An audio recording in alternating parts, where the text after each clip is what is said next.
Mine made the brand. Free duck.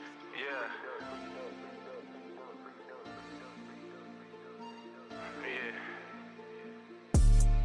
I can't stop.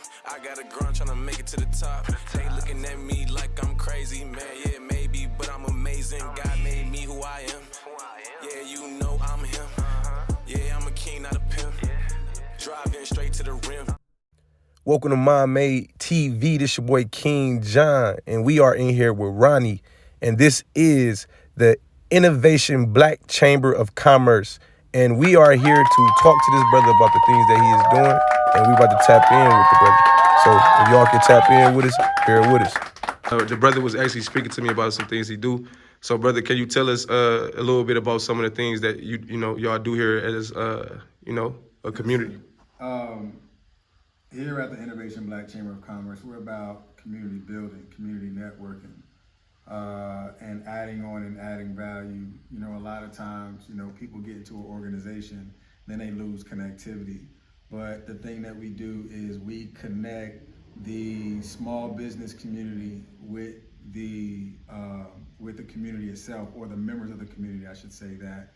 So connecting the small businesses with the members of the community really creates connectivity, whether we're doing social media side, or we're doing the community engagement side, or we're just talking about businesses and business acumen and how to build businesses from the inside out, meaning what's the character that you have, what are the gifts that you have. That's building black businesses from the inside, the who that you are, out. That's what we do. Got you. So one of the first questions I want to ask you is kind of deep. It's a deep question. Yeah. Like, do you believe in God? Like, what is your religious belief or moral beliefs, if you have any? God has definitely been. Do I believe in God? Yes. Okay. I mean, that's how I grew up. But as an adult, you begin to grow and begin to develop a personal relationship for yourself, because a lot of times when things happen or things take place, then you have to pay attention to those things, and it can only come from one place, where through God and through blessings that He has bestowed upon you, and then you pour that on into somebody else. Yeah. Got you. So what do you think about the different religious arguments that religions have, like the religious wars in the world, things like that, that's like kind of making a lot of people not believe in God and also turn away from religion itself? What do you think about that? I think that's coming from education. Going back to the times to where slavery, the information was only given to the slave masters, and the slave masters would then pass it on to the pastors. And the pastors was the only one that was being taught how to read, and they was only given specific chapters to read to the slaves, and it was talking about to obey your slave masters. And when people begin to understand where religion came from, whether you're talking Judaism or you're talking Catholicism or you're talking Islam, you're talking all of that stuff, people tend not to want to know the origin of things, so they begin to battle on the surface instead of go into the origin of it, because in the end, we're all people. Our differences may make us different, but when we set our differences aside, then we have the ability to connect with one another. So we don't have to battle with our differences. We can just battle with the things that we do know about each other. So I love my Islamic brothers. I love, my 5%ers. I love my Christians. I love, I even know a black Buddhist. I love all of them. But the thing is, life is too short, to be battling on something that you really just have in common, which is life. Got you. That's what's up. So I noticed you said something about the slavery part. Now, one of the things that I have, found out a lot of people turn away from God, because one thing in the Bible is it does talk about slavery. It talks about slaves obey your earthly masters, and things like that. Now, in this, what I've come to is that in the book it breaks down that like, okay, the poor will remain in the land if poor people remain there. Take them in. If you take them in, keep them there 6 years. Let your slave go after 6 years. On the seventh year, let them go, and then send them off or something. Basically, treating your brother the way you would want to be treated. That's the concept. So it's no like the way that slaves were treated back in the black time. I mean, like I'm talking about black time. Back about 400 years ago, the last 400 years or so like that. Yeah. That's for 400 years getting treated that way is not what the Bible was telling us to do to people. What do you think about that? Do you think slavery in general was bad, or do you think just the way that people happened to do with the slaves was the issue? I would say slavery was terrible. Yeah. But I will also say that it may be bad. Yeah. Slavery was necessary. Right. It's just like saying slavery, it was a terrible thing. Slavery, it was like one of those necessary things because it was something that was supposed to happen during that cycle of life. But it is something that we do have the ability to go back and look at. That's like I was speaking about earlier about the origin. The origin of slavery goes way back, even far beyond Western civilization. Correct. But now looking at what happened here in the United States, where American slavery and the enslavement of African slaves, that was one of those necessary evils. But now what we do from this day forward, we still educate, we still remember, but we minded through a lot of the stuff that we still see today. So it sucked. Yeah. We can't bring it back, but I will never forget it. Fair. Nor will I deny that it happened, because you can't deny a dinosaur because the bones still exist. Right. Just like you can't deny slavery because everything. No, so it's like it was a necessary thing. But if people was to say, okay, hey everybody, like even just think about it in like Egypt. You know what I'm saying? Just imagine somebody coming up to, hey, y'all about to spend the next 400 years building the pyramid, and then whatever. Nobody's gonna want it. Who's gonna really volunteer to do that? You know what I'm saying? So it was something that was necessary, but still necessary. Exactly. That's how the pyramids was built. Exactly. The pyramids wasn't built by Pharaoh. The pyramids was built by the slaves of Pharaoh. Right. And he still had to let his people go too. Facts. Just like John, Jethro, and Jebediah, and all of them had to let the people go. The time had an expiration date, and it had expired in order for us to come. Because, like I said, I always say, I'm just the resurrection of an old slave seed. But in order for me to be resurrected, someone had to die. Yeah. In order for me to be here. So there was a necessary evil that took place, and there was a necessary action that took place in order for me to live this life. So the next question I want to ask you is that inside of the black community, there's a lot of people that actually, there's a lot of violence and black on black crime and things like that. What do you say about that? I'll say it's close proximity. You got Anglos who kill Anglos, you got Hispanics who kill Hispanics, but when you have black people who live in close proximity of other black people, then they want to call it black on black crime. Right. It's crime. That's all it is. It's crime. So if I live in a gated community where all white people, and then I kill a white person, you're gonna just call it crime. But if I live in a gated community and it's all black people in it, and I kill another black person, they don't call it crime. They call it black on black crime. And that's all it is. It's all crime. But people want to put a title on it and exemplify it and magnify it.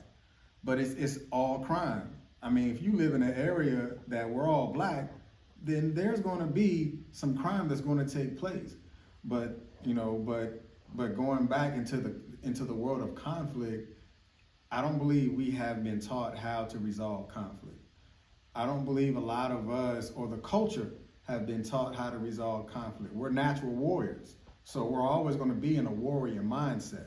So because we're natural warriors, now we have conflict, but no one is teaching us how to resolve conflict. Now you have conflict resolution classes. You have,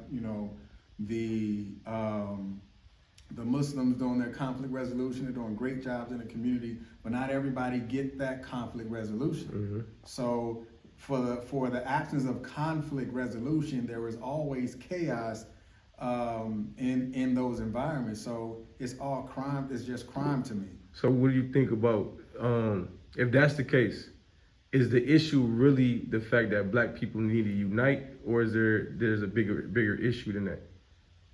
Black people always would need to unite, at all levels. Whether you're in the upper class or you're middle class or you're a low class, it's all a class, but it's where is your mindset? Right. Because if your mindset is in a place to where you want to build a cohesive group, then you're going to deal in a group that is cohesive, and you're going to grow it from there. So all classes of people have the ability to sit in a circle, but where's your mindset? Are we going to take you outside of that circle? Are we going to elevate you within the circle? Or you're going to be in the circle and this circle grows as a unit. Right. But where are you at mentally that you're going to be an asset to everybody that you become a part of? So black people, black communities, black business, black for-profit, black nonprofits, we all have a commonality, but we need to be in concert with one another in what forward progress looks like. Gotcha. So what about with Martin Luther King, him too, but Malcolm X. So Malcolm X, when he came back from Mecca, Mm-hmm. and he had realized that basically there was Muslims of all colors, that was Mm-hmm. over there worshiping Allah and things like that. And he came back basically fearing for his life. Yeah. From the Nation of Islam. In that sense, he spent his whole life kind of like pushing white people away, standing away from him. And before he died, he wanted to unite with white people. He said he wanted to link up with Martin Luther King, all that, and he wanted to try to say let's all come together under one understanding, which is peace, love, and happiness. Basically, like unity. Mm-hmm. What do you think about that? That's just, Malcolm X growing into whatever his next level was. He was a man who has always evolved, and through his evolution, it transitioned him to where he was at that time. Travel is always going to evolve you. Travel is always going to cultivate you. You're going to go and see something different. And just like coming from Detroit and coming to Killeen, you're going to see things from a different perspective because you're culturally coming from a different area and you're going to see something new in the area that you're in. So you're going to want to inject your cultural values or your cultural maturities in the environment that you're in. So, he just developed and redesigned his thought process, and that's where he was implementing. He wanted to implement his new thoughts into what the present processes were. Facts. Okay, so I got two more questions for you. The next question I'm gonna ask you is, if you can give the youth information on what to do better, like in life, like if you from the ages of like maybe 11 and up, Mm-hmm. what advice would you give them? Learn how to listen. Learn how to listen. We're always told, we're always taught and talked to on how to speak, but no one would teach a black man how to listen. Because when you learn how to listen, you actually learn how to speak. Because a person who speaks is a person who don't know how to listen, but a person who listens is a person who knows how to speak. Mm-hmm. And that is a growth spurt. So learn how to listen, learn how to be observant, learn how to pay attention, because that's where your wisdom comes from. Your wise words, ways, and actions. Because the wise know how to speak, but wisdom will tell you when to speak. So just learn how to listen. You're gonna figure it out when to speak. All right. Okay. So now,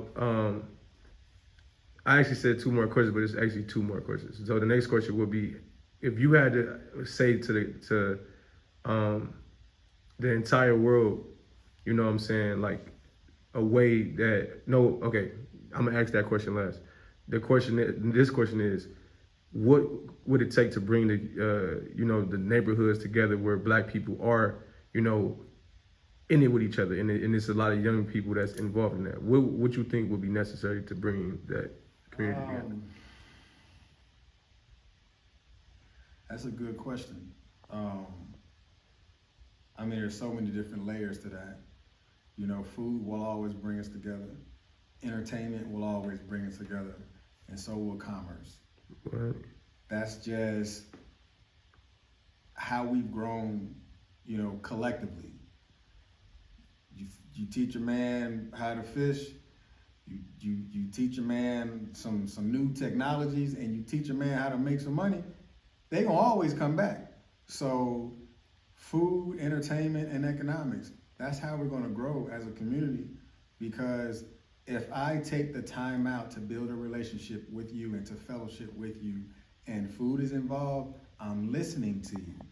If I take the time out to motivate you to activate your gift and teach you how to make money with your gift, or teach you how to create commerce with your gift, then you're gonna pass that on to somebody else, because I gave you an opportunity that someone else didn't ever give you. Because remember, if I am teaching you how to listen, then you're knowing how to speak to the next person, because you learned how to listen when you sat in a council of people.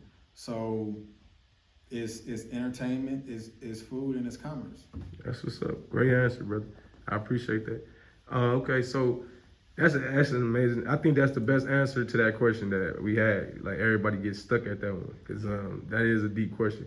So the last question I was going to ask you is, if you had to be in front of the whole world at one time, and you could give the entire world one message, what would it be? It would be the same. Let's learn how to listen. Because if I learn how to listen to your heart, then I learn what beats. I learn what makes you happy. I learn what makes you sad, because I learned how to listen to you.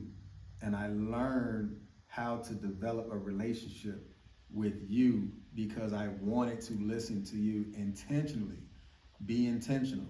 Be intentional with how you're listening. Be intentional with who you're listening to. Be intentional with when you're listening to me, or when you're listening to an elder, or when you're listening to someone that is giving you those jewels or those gifts. Because when we listen as a nation, then we have the ability to change this nation by just using our ears. Because it says, he that has an ear, let him hear. Not the physical sense, but are you able to hear me? Do you hear me?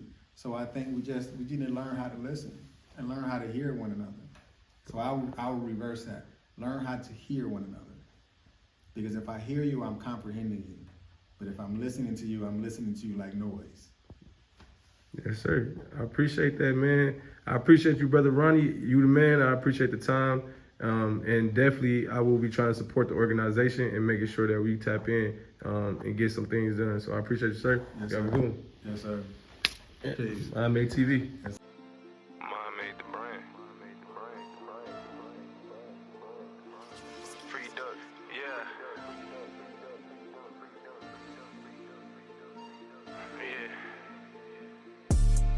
I can't stop. I got a grind tryna make it to the top. They looking at me like I'm